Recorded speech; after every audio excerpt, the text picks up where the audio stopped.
Und ich glaube, wenn genug Menschen das machen würden, was würde passieren? Die friedvollen Menschen würden den Frieden fördern und es wäre Frieden. Das ist eine Gruppe, die in Deutschland ansässig ist. Wir haben Gruppen in Jerusalem. Das erschüttert mich immer wieder. Heilung. Nur darum geht es. Healing.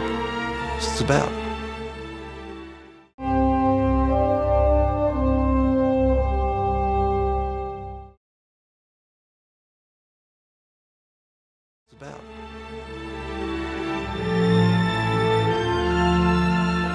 Im Jahre 2002 kam ich nach Israel und habe in Jerusalem eine Gemeinschaftsstunde unter anderem gehalten.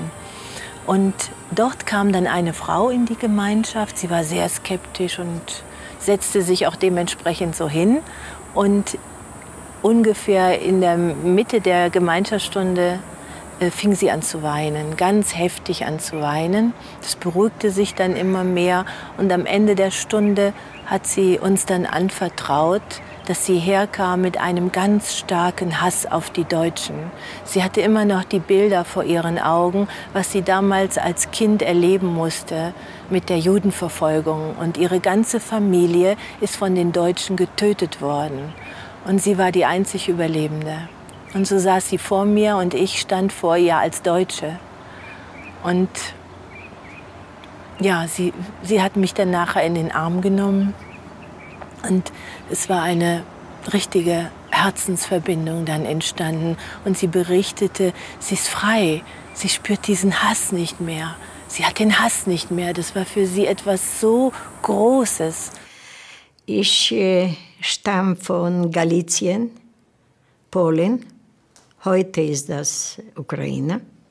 Ich bin gewesen in Ghetto Nadworna bei Stanislau, der Stadt Lemberg.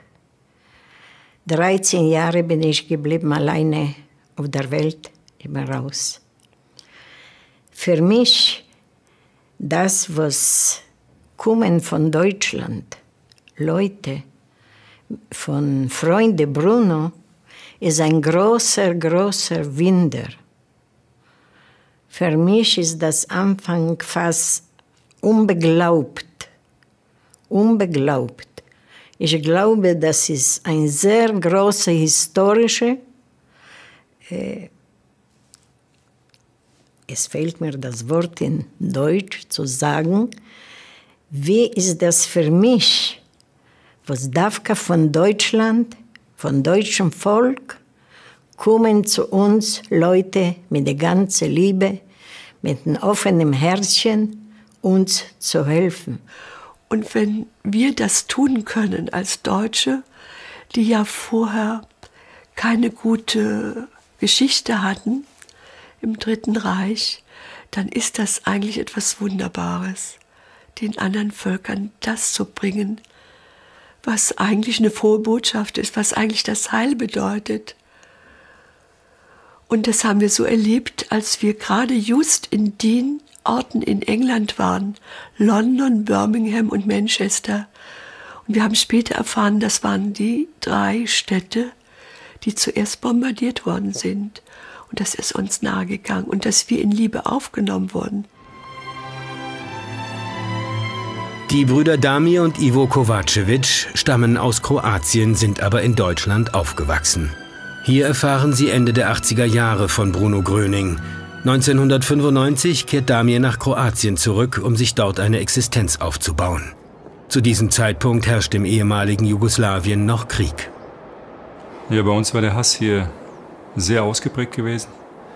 Durch den ganzen Krieg, der entstanden ist, auch vorher schon. Dadurch konnte überhaupt dieser Krieg kommen, der wirklich also fürchterliche Schäden also hier angerichtet hat, auch in den Menschen, psychisch auch.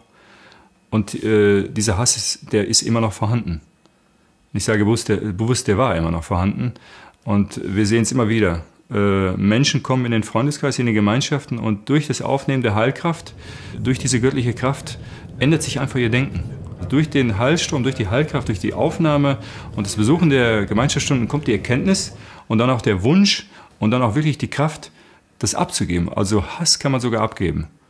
Und dann kommen die Geschenke. Als erstes, dass die eigene Gesundheit kommt. Zum Beispiel unsere Frau Beretic mit der Sudeck-Heilung, die hat dadurch dann die Heilung von Sudeck bekommen können. Das hat sie selber erkannt. Viele Bruno Gröning-Freunde haben erlebt, wie sie durch die Aufnahme des Heilstroms frei wurden von Hass oder Rachegefühlen und wie sie früheren Feinden oder Peinigern verzeihen konnten. Im früheren Jugoslawien sind solche Heilungen besonders häufig. Ich habe ja Geschichte studiert und habe gesehen, bis sich so ein Hass wieder abbaut zwischen Völkern, dauert oft Generationen. Das geht nicht so einfach so. Und hier ist es erstaunlicherweise noch in der gleichen Generation. Diejenigen, die gesagt haben, ich kenne eine Frau persönlich zum Beispiel, die hat gesagt, da werde ich nie wieder hingehen. Es geschah, als der Krieg begann. Ich habe einfach für alles, was geschehen ist, Serbien verantwortlich gemacht. Das gesamte Volk. Ich wollte mit diesem Volk nichts mehr zu tun haben. Ich schwor mir, wenn dieser Krieg zu Ende geht und ich noch am Leben bin, wird mein Fuß nie wieder serbischen Boden betreten.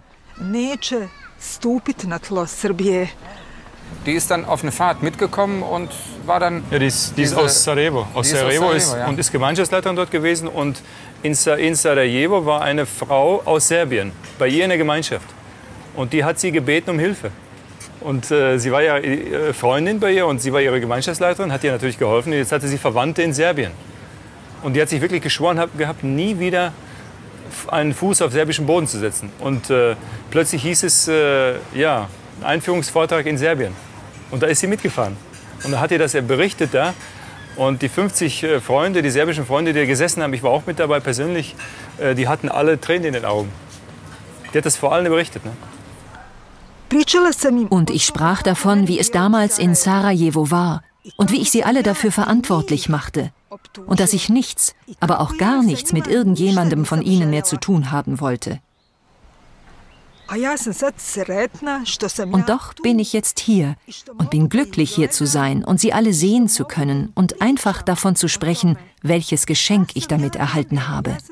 Und ich erkannte, dass ich endlich frei bin, dass es keine Wut mehr gibt und dass man verzeihen muss.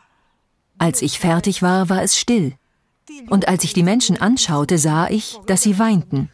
Kein Auge blieb trocken. Und es waren viele Männer und Frauen da.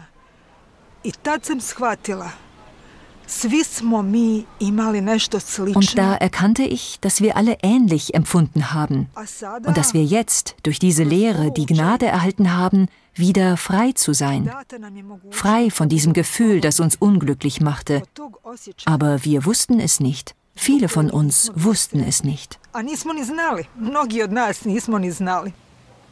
Und das war es, was alles so besonders machte. Ich wusste, dass es für mich etwas Besonderes war. Und ich war so dankbar. Ich bin dankbar, dass ich in diesem Freundeskreis bin.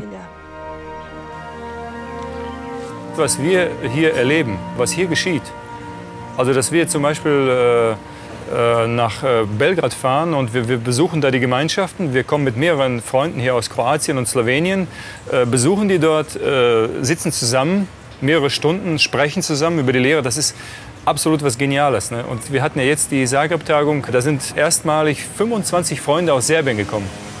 Das haben wir noch nie, so viele.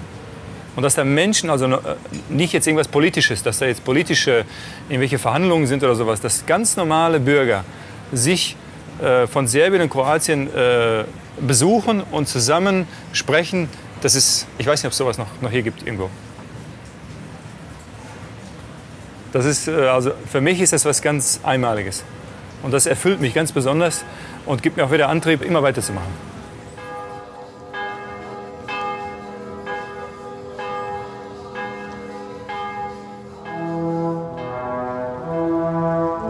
In New York wird dem Bruno Gröning-Freundeskreis im Mai 2013 eine ganz besondere Ehrung zuteil. In der ökumenischen Tillman Chapel der UN verleiht die World Peace Prayer Society Dieter Häusler stellvertretend für den Freundeskreis den Peace Pole Award. Eine Auszeichnung, mit der in der Vergangenheit unter anderem so bedeutende Persönlichkeiten wie die Friedensnobelpreisträger Mutter Teresa und Dalai Lama sowie Papst Johannes Paul II. Geehrt wurden. Good afternoon, everyone. Welcome to the United Nations.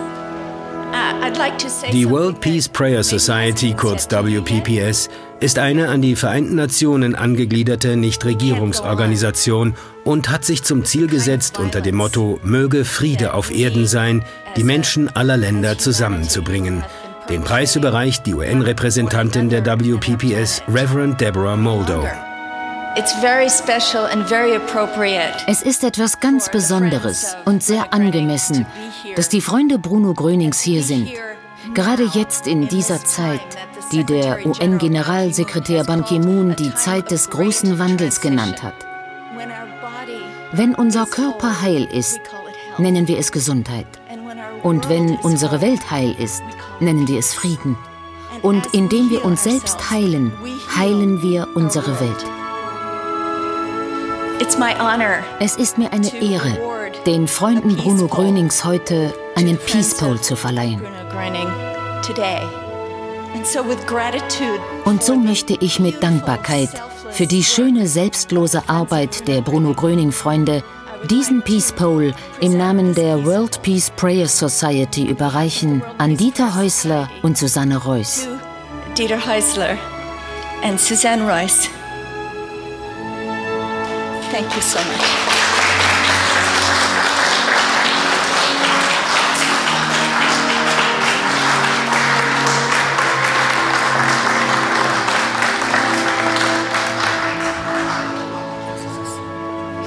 Thank you so much.